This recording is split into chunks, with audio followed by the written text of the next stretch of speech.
এখন 4 চকিয়া অর্থাৎ কিয়া সনেট।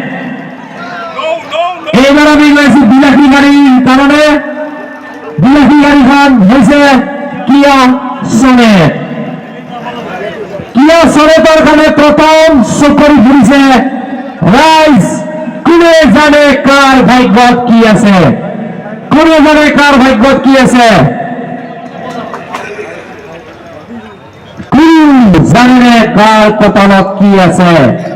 আহি আহি আহি আহি আহি চকৰি ফুৰিলে 2 নম্বৰ 2।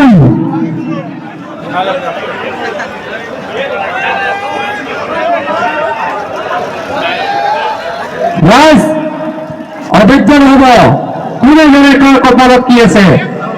ঘূৰি আছে, চকৰি ঘূৰি আছে।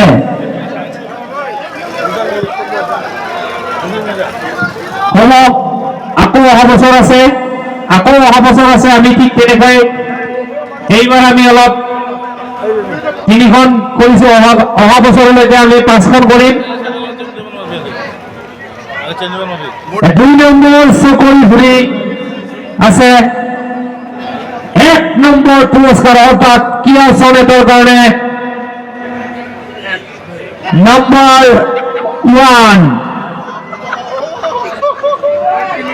কিয়া সনেটৰ কুপনৰ সংখ্যাৰ 2 নম্বৰটো হৈছে 1, অৰ্থাৎ প্ৰথম হৈছে 2, সেকেন্ড হৈছে 1। এই 3 নম্বৰ চকৰি ঘূৰি আছে।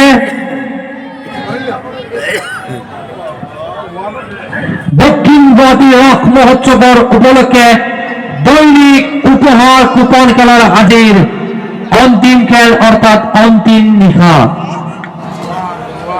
কোনে জানে সৰস্বতীয়া বাহানাৰ গৰাকী কোন হব? 0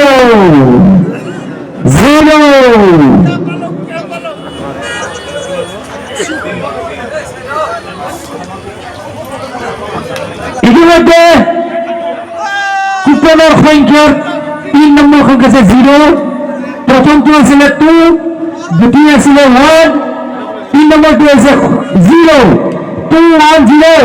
এই চকৰিটো ৰখাৰ লগে লগে আজিৰ কিয়া সনেটৰ গৰাকী হব? এই চকৰিটো ৰখাৰ লগে লগে আজি বিলাতী গাড়ীৰ গৰাকী হব। এয়া আহি আহি ৰখিছে ৰখিছে ৰখিছে, কাৰ ভাগ্যত কি আছে? নম্বৰ 4 2104 2104। আজি প্ৰথম কিয়া সনেটৰ গৰাকীৰ কুপনৰ সংখ্যা হৈছে 210।